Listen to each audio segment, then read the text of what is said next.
ಆಯವ್ಯಯ ಯೋಜನೆಗಳ ಮೇಲೋಗರ ರಾಜ್ಯಕ್ಕೆ 3 ನಾಮ ಹಾಕಿರುವ ಒಕ್ಕೂಟ ಸರ್ಕಾರ. ಕೇಂದ್ರವನ್ನು ಹಲವೆಡೆ ಚುಚ್ಚಿದ ಸಿದ್ದರಾಮಯ್ಯನವರ ಬಜೆಟ್. ಉಂಡೆ ನಾಮದ ಕಟ್ಟು ಬಿಚ್ಚಿದ ಬಜೆಟ್ ಸುದ್ದಿಗೆ ಸ್ವಾಗತ. ನಾನು ಲಿಖಿತಾ ಪ್ರಜ್ವಲ್. ದಾಖಲೆಯ 15 ಬಾರಿ ಬಜೆಟ್ ಮಂಡಿಸಿದ ಮುಖ್ಯಮಂತ್ರಿ ಸಿದ್ದರಾಮಯ್ಯನವರು 3 ಗಂಟೆ ಆಯವ್ಯಯ ಓದಿದ್ರು. ಹಲವು ಬಾರಿ ರಾಜ್ಯ ಸರ್ಕಾರಕ್ಕೆ ಒಕ್ಕೂಟ ಸರ್ಕಾರ ಮಾಡಿರುವ ಅನ್ಯಾಯ ಹೇಳುತ್ತಲೇ ಸಾಗಿ ಇದ್ದ ಬಿಜೆಪಿಯ ಶಾಸಕರನ್ನು ಮುಜುಗರಕ್ಕೆ ದೂಡಿದ್ರು. ಸಹಜವಾಗಿ ಪ್ರತಿಪಕ್ಷವಾದ ಬಿಜೆಪಿಯು ಬಜೆಟ್ ದೊಡ್ಡ ಲೊಳಲೊಟ್ಟೆ ಎಂದು ಟೀಕಿಸಿದೆ. ಸದ್ಯದ ಮೈತ್ರಿ ಮಿತ್ರ ಎಚ್.ಡಿ. ಕುಮಾರಸ್ವಾಮಿಯವರು ನನ್ನದು ಡಿಟ್ಟೋ ಟೀಕೆ ಎಂದಿದ್ದಾರೆ. ವಿಚಾರ ಮಾಡಬೇಕಾದ ವಿಷಾದದ ಸಂಗತಿ ಎಂದರೆ ಮುಖ್ಯಮಂತ್ರಿಗಳು ಎತ್ತಿದ ಅನ್ಯಾಯ ಆಗಿದೆ ಎಂದ ಸಂಗತಿಯ ಮೇಲೆ ಯಾರೂ ಉತ್ತರ ಕೊಟ್ಟಿಲ್ಲ. ಆಯವ್ಯಯ ಎಂದರೆ ಏನು? ಟ್ಯಾಲಿ ಏಕೆ?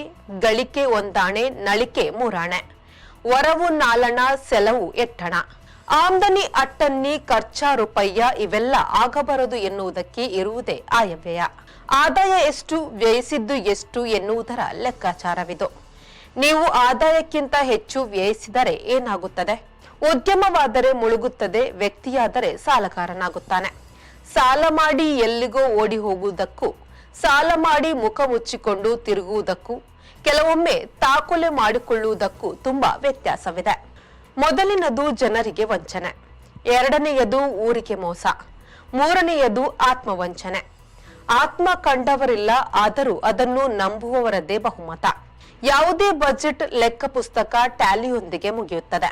ಆಯವ್ಯಯ ಇಲ್ಲವೇ ಲೆಕ್ಕ ಪುಸ್ತಕದ ಟ್ಯಾಲಿ ಎನ್ನುವುದು ತಾಳೆ ನೋಡಿ ದಾಖಲಿಸುವುದರಲ್ಲಿ ಮುಗಿಯುತ್ತದೆ. ನೀವು 100 ರೂಪಾಯಿ ಗಳಿಸಿ 110 ರೂಪಾಯಿ ವ್ಯಯಿಸಿದ್ದರೆ ಆಯವ್ಯಯ ಎರಡೂ ಕಡೆ 110 ರೂಪಾಯಿ ಇದ್ದರೂ 10 ರೂಪಾಯಿ ಕೋತಾ ಎಂದು ವಿಶೇಷವಾಗಿ ತೋರಿಸಿರುತ್ತದೆ.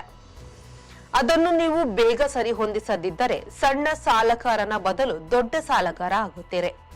ನೀವು 100 ರೂಪಾಯಿ ದುಡಿದು 90 ರೂಪಾಯಿ ವ್ಯಯಿಸಿದ್ದರೆ ಲೆಕ್ಕ ಪುಸ್ತಕದಲ್ಲಿ ಆಯವ್ಯಯ ಎರಡೂ ಕಡೆ 100 ಎಂದೇ ಇರುತ್ತದೆ. ಆದರೆ ವಿಶೇಷವಾಗಿ 10 ರೂಪಾಯಿ ಲಾಭ ಇಲ್ಲವೇ ಉಳಿತಾಯ ಎಂದು ಸೂಚಿಸಲ್ಪಟ್ಟಿರುತ್ತದೆ. ಸರ್ಕಾರಗಳು ಮಂಡಿಸುವ ಆಯವ್ಯಯ ಆದರೂ ಕ್ರಮ ಇದೆ.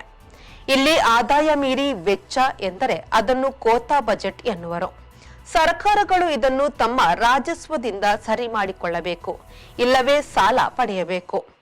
ಬಜೆಟ್ಗಾಗಿ ಸಾಲ ಪಡೆಯುವುದರಲ್ಲಿ ಈಗಿನ ಕೇಂದ್ರ ಸರ್ಕಾರ ಚಾಂಪಿಯನ್ ಎನಿಸಿದೆ. ರಾಜ್ಯ ಸರ್ಕಾರವು ಸಾಲಗಾರವೇ ಇದೆ. ಇದಕ್ಕೆಲ್ಲ ಸರ್ಕಾರಗಳು ಬಡ್ಡಿ ಕಟ್ಟುತ್ತವೆ. ಆ ಮೂಲಕ ಜನರ ಅಭಿವೃದ್ಧಿಯ ಹಣ ಜಾಗತಿಕ ಹಣಕಾಸು ಸಂಸ್ಥೆ, ವಿಶ್ವ ಬ್ಯಾಂಕ್ ಇತ್ಯಾದಿಗಳಿಗೆ ಹೋಗುತ್ತದೆ. ಹಿಂದಿನ ಬಜೆಟ್ ಕೋತಾ ಸರಿತೂಗಿಸಲು ಸಾಧ್ಯ ಆಗದ್ದರಿಂದ ಇತ್ತೀಚೆಗೆ ನಿರ್ಮಲಾ ಸೀತಾರಾಮನ್ 58 ನಿಮಿಷದಲ್ಲಿ ಓದಿ ಮುಗಿಸಿದ ಮಧ್ಯಾವಧಿ ಬಜೆಟ್ ಮಂಡಿಸಿದ್ರು.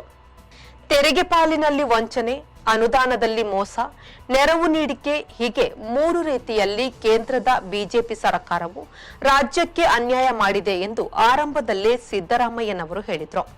ಇದನ್ನು 3 ನಾಮ ಹಾಕಿದರು ಎಂದು ಧಾರಾಳವಾಗಿ ಹೇಳಬಹುದು.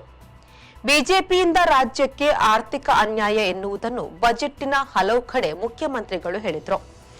2023-24 ಕೇಂದ್ರ ಬಜೆಟ್ನಲ್ಲಿ ಭದ್ರಾ ಮೇಲ್ದಂಡೆ ಯೋಜನೆಯನ್ನು ರಾಷ್ಟ್ರೀಯ ಯೋಜನೆ ಎಂದು ಮಾಡಿ 5,300 ಕೋಟಿ ರೂಪಾಯಿ ನೀಡುವ ವಾಗ್ದಾನ ಮಾಡಲಾಗಿತ್ತು.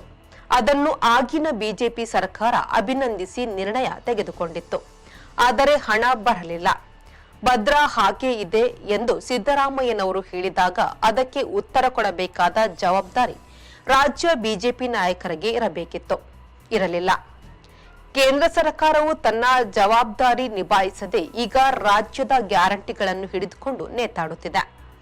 ಮಹಾತ್ಮ ಗಾಂಧಿ ರಾಷ್ಟ್ರೀಯ ಗ್ರಾಮೀಣ ಯೋಜನೆಯ ದಿನಗಳನ್ನು ಬರಗಾಲದಲ್ಲಿ ಕೇಳಿದರೂ ಹೆಚ್ಚಿಸಲಿಲ್ಲ. ಭಾರತೀಯ ಆಹಾರ ನಿಗಮದಿಂದ ಹಣ ಕೊಟ್ಟರೂ ಹೆಚ್ಚುವರಿ ಅಕ್ಕಿ ಕೊಡಲಿಲ್ಲ ಎಂದೆಲ್ಲ ಸಿದ್ದರಾಮನ ಹುಂಡಿ ಸಿದ್ದರಾಮಯ್ಯನವರು ಟೀಕಿಸುತ್ತಾ ನಡೆದರು. ಜಿಎಸ್ಟಿಯ ಅವೈಜ್ಞಾನಿಕ ಹಂಚಿಕೆಯಿಂದ ರಾಜ್ಯಕ್ಕೆ 59,274 ಕೋಟಿ ರೂಪಾಯಿ ಅನ್ಯಾಯ. 15ನೇ ಹಣಕಾಸು ಆಯೋಗ ಸೂಚಿಸಿದ 62,098 ಕೋಟಿ ರೂಪಾಯಿ ಕೊಡದೆ ರಾಜ್ಯಕ್ಕೆ ಉಂಡೆನಾಮ. ಡಬಲ್ ಎಂಜಿನ್ ಸರ್ಕಾರ ಇದ್ದಾಗಲೂ ರಾಜ್ಯಕ್ಕೆ 0 ಎಂದು ಬಜೆಟ್ ನಡುವೆ ಮುಖ್ಯಮಂತ್ರಿಗಳು ಚುಚ್ಚಿದ್ರು. 5 ಗ್ಯಾರಂಟಿ ನೀಡಿದ್ದೇವೆ, ನಿಮ್ಮ ಆಶ್ವಾಸನೆ 10% ನೆರವೇರಿದೆಯೇ ಅವರು ಪ್ರಶ್ನಿಸಿದ್ರು. ಮಹಿಳಾ ಶಕ್ತಿ ಯೋಜನೆಗೆ ದೊರೆತ ಪ್ರೋತ್ಸಾಹದಿಂದ ಈ ಬಜೆಟ್ನಲ್ಲಿ ಮುಖ್ಯಮಂತ್ರಿಗಳು ಮಹಿಳೆಯರ ಹಲವು ಯೋಜನೆಗಳನ್ನು ಸೂಚಿಸಿದ್ದಾರೆ. 2.5 ಲಕ್ಷ ಮಹಿಳಾ ಸ್ವಸಹಾಯ ಸಂಘಗಳಿಗೆ ನೆರವು, ಸಣ್ಣ ಸ್ವ ಉದ್ಯಮಕ್ಕೆ 50,000 ರೂಪಾಯಿ ನೆರವಿನ ಸಾಲ, ಆ ಮಹಿಳೆಯರ ಉತ್ಪನ್ನ ಮಾರುಕಟ್ಟೆ ಮಾಡಲು 100 ಕೋಟಿ ರೂಪಾಯಿ, ಅಲ್ಪಸಂಖ್ಯಾತ ಮಹಿಳಾ ಸ್ವಸಹಾಯ ಗುಂಪುಗಳಿಗೆ ಸಣ್ಣ ಉದ್ಯಮಕ್ಕೆ 10 ಕೋಟಿ, ಸ್ಥಳೀಯ ಆಹಾರ ಒದಗಿಸುವ ಮಹಿಳಾ ನೇತೃತ್ವದ 50 ಕೆಫೆ ಸಂಜೀವಿನಿಗಳು, 1 ಲಕ್ಷ ಮಹಿಳೆಯರಿಗೆ ಕಾಫಿ ಮಂಡಳಿಯ ಮೂಲಕ ಕಾಫಿ ಉದ್ಯಮ ತರಬೇತಿ, ಅವರ ಮೂಲಕ 2,500 ಕಾಫಿ ಕಿಯೋಸ್ಕ್ಗಳ ಸ್ಥಾಪನೆ, ಸಾಲ ಮಾಡಿ ಹಸು ಎಮ್ಮೆ ಕೊಂಡಿದ್ದರೆ ಸರಿಯಾಗಿ ಕಂತು ಕಟ್ಟುತ್ತಿದ್ದರೆ 6% ಬಡ್ಡಿ ದರ ಕಡಿತ ಎಂದು ಬಜೆಟ್ ಸಾಕಷ್ಟು ಮಹಿಳಾ ಪರ ಮುನ್ನಡೆದಿದೆ. ಅಂಗನವಾಡಿ ಕಾರ್ಯಕರ್ತೆಯರು ಮತ್ತು ಸಹಾಯಕಿಯರಿಗೆ ಗ್ರಾಚ್ಯುಟಿ ಘೋಷಿಸಲಾಗಿದೆ. ಪ್ರತಿ ಅಂಗನವಾಡಿಗೆ ಒಂದು ಸ್ಮಾರ್ಟ್ ಫೋನ್ ಇನ್ನಿತರ ಸವಲತ್ತು ಸಿಗಲಿದೆ. ಮಾಜಿ ದೇವದಾಸಿಯರ ಮಾಸಾಶನವನ್ನು 1,000 ರೂಪಾಯಿಯಿಂದ 2,000ಕ್ಕೆ, ಲಿಂಗತ್ವ ಅಲ್ಪಸಂಖ್ಯಾತರ ಮಾಸಾಶನವನ್ನು 800 ರೂಪಾಯಿಯಿಂದ 1,200 ರೂಪಾಯಿಗೆ ಏರಿಸಲಾಗಿದೆ. ಸರ್ಕಾರದ ಬಜೆಟಿನ 5% ನೆರವೇರದಿರುವುದು ಸಂಪ್ರದಾಯ. ಅದನ್ನು 25%ಕ್ಕೆ ಏರಿಸಿದ ಕೀರ್ತಿ ಒಕ್ಕೂಟದ ಬಿಜೆಪಿ ಸರ್ಕಾರಕ್ಕೆ ಸಲ್ಲುತ್ತದೆ.